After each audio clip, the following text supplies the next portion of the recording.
It's really, thank you for this opportunity to kind of, well, to watch everyone's work. And I wasn't expecting to, necessarily be able to present. So I'm sorry I came late, but the pieces that I've seen today are so dynamic. And actually, I feel like there might be some story opportunities just in in maybe interviewing some of the people who have done these projects. I thank you so much for this opportunity to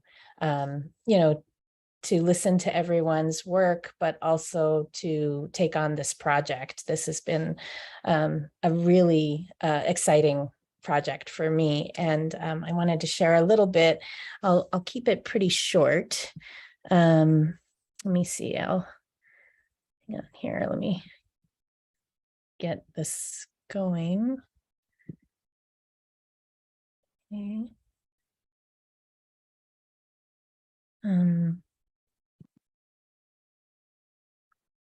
Okay. Oh, it's not going to let me. Sorry about this. Zoom and presentations. I don't do this very much. So, okay. Are you able to see this? Not yet. Okay, Nope. hang on here. I know what I need to do. Okay. All right.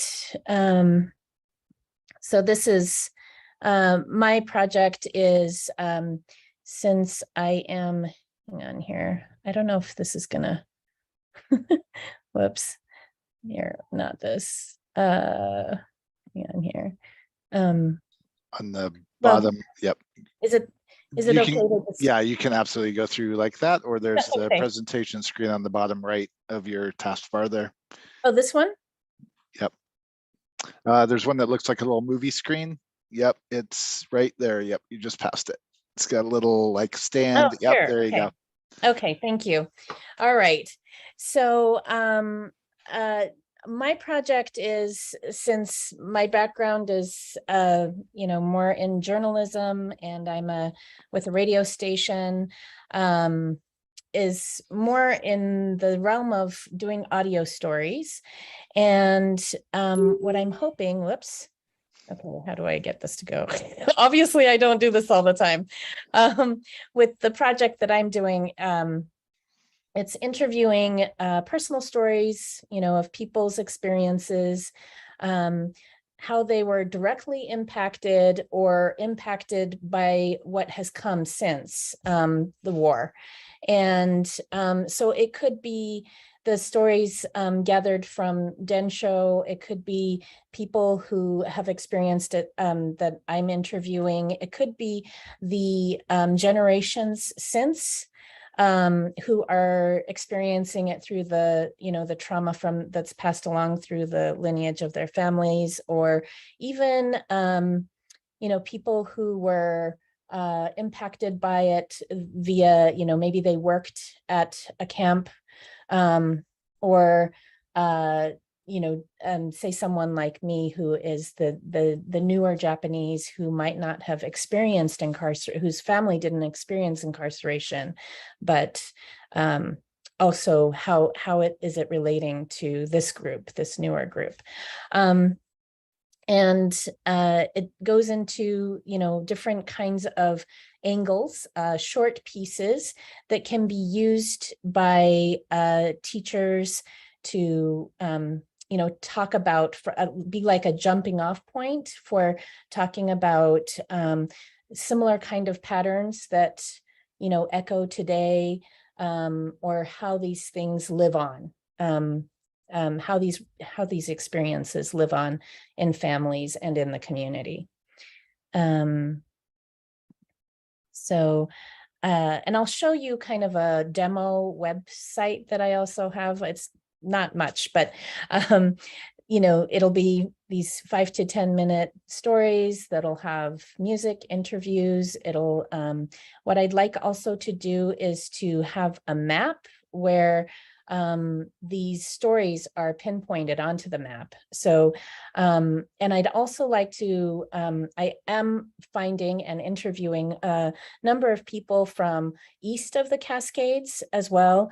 And I'd like to have the map show these pinpoints for the stories that are throughout Washington state, so that it might become more reference points for students on the east side of Washington who may not be able to make it to the rich resources that are available, you know, like the Wing and Densho and so forth on this side.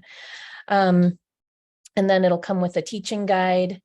And then, well, I can play the sample audio from the website. Whoops, I guess I'll, okay. And then the types of stories, you know, would be also about the people that helped, you know, that how the Quakers were involved in advocating for people to have opportunities to get out, whether it was to find employers or schools that would take people, and, you know, that kind of story. There's going to be probably at least 15 stories. There'll likely be more, but I'm just saying 15 to start with.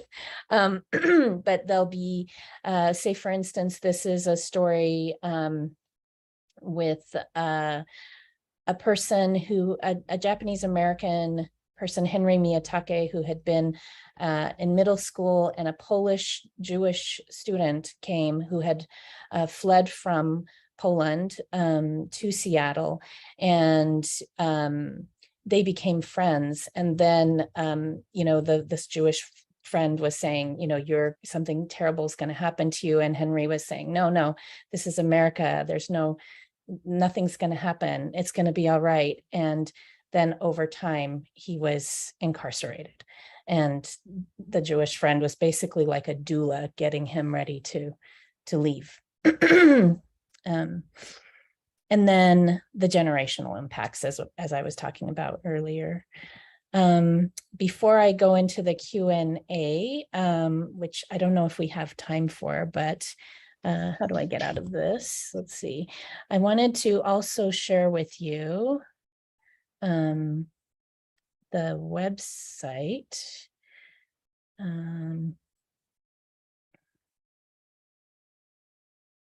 Preview. And okay.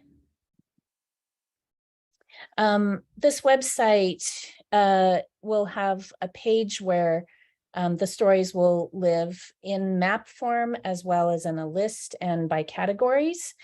But this is just some information about the project at this time, and then how it's going to be used for, you know, teaching. But it will also, all of the pieces will be packaged in a series and will be also uploaded to the Public Radio Exchange, which is what NPR and public radio stations use throughout the country to find content to broadcast. So it will be packaged as a series that other stations can pick up either by story or by the series itself. So it will be going out to, you know, kind of the public as well. Maybe not with the curriculum guide, you know, guide kind of things, but it will have a separate life there. And then here is just to get, you know, this is just like 50 seconds of a piece that is done about the generational impact kind of thing.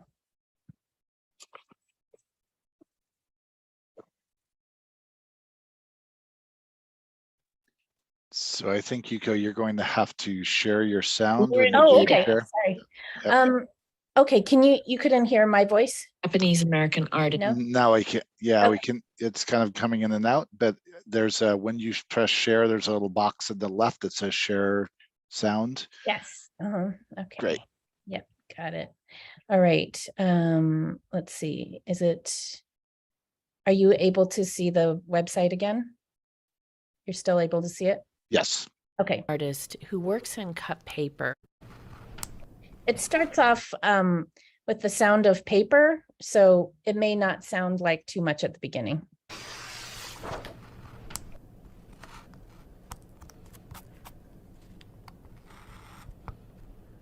Lauren Ida, a Japanese-American artist who works in cut paper, is blading thin lines into her art piece. The wisps are the details and the overalls of a child's figure. Ida explores the experiences of the local Japanese-American community forcibly removed from America's West Coast and incarcerated by the U.S. government under deplorable conditions during World War II. The more that I find out about what happened to my ancestors, the more strength and resilience I find in their experience that I can relate to my own life.